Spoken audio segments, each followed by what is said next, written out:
Familia, buenos días. La conversión pastoral y misionera de la Iglesia. Continuamos con nuestra catequesis. El gnosticismo es una corriente de pensamiento y de religión que se difunde en el siglo I después de Cristo e influye en las culturas del mundo antiguo y en sus religiones. También se introduce en el cristianismo naciente y en el judaísmo. Gnóstico en griego significa el que posee la gnosis, es decir, el conocimiento, la sabiduría. En el movimiento gnóstico se trata de un conocimiento que salva. La idea del gnosticismo es que la salvación, el encuentro con la divinidad que permitirá al ser humano alcanzar la plena felicidad, se logra mediante un conocimiento que normalmente poseen solo unos pocos iluminados. En el caso del cristianismo, ellos poseen una especie de chispa divina que les permite leer en los textos bíblicos una sabiduría profunda, diferente de lo que dice la superficie de la letra de las Escrituras. Esta idea de salvación es la que encierra a la persona en sí misma y en sus experiencias gnósticas. La segunda fuente de la mundanidad espiritual es el neopelagianismo autorreferencial y prometeico, de quienes en el fondo solo confían en sus propias fuerzas y se sienten superiores a otros por cumplir determinadas normas o por ser inquebrantablemente fieles a cierto estilo católico propio del pasado.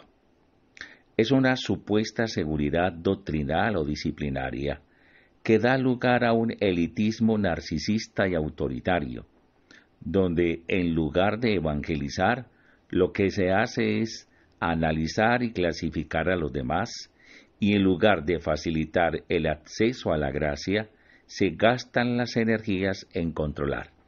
Esto lo dice el Papa en la exhortación en el número 94.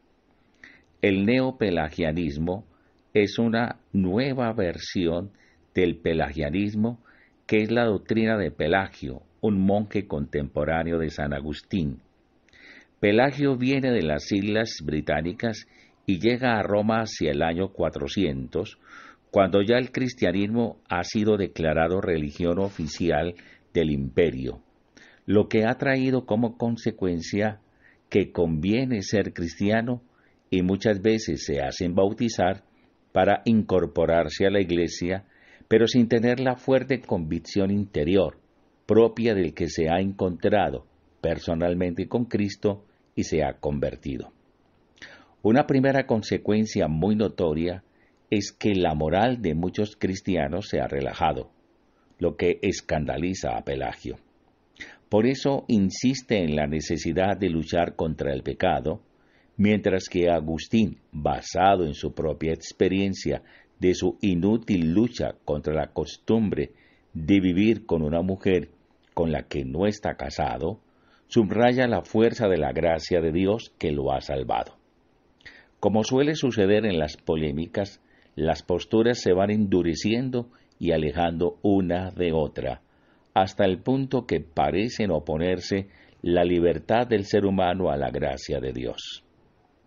De ahí que el pelagianismo y el neopelagianismo, independientemente de sí, son lo que pensó y vivió realmente Pelagio. Pueden significar lo que dice la exhortación, una actitud autorreferencial y prometeica de quienes solo confían en sus propias fuerzas. Prometeico tiene que ver con Prometeo, uno de los titanes de la mitología griega, del que se cuenta que robó a los dioses el fuego para darlo a los humanos, y les enseñó las primeras técnicas elementales que permiten vivir. El fuego y la técnica elementales que permiten vivir permitieron a la humanidad entrar en un proceso incesante de conquista de la naturaleza, de aumento de su poder y de su bienestar. De ahí que prometeico signifique una empresa grandiosa para lograr el progreso humano, sean cual sean las dificultades que hay que vencer. El elitismo es la búsqueda de pertenecer a una élite, a un pequeño grupo cerrado de elegidos que se creen finalmente superiores al resto de los seres humanos. Amén.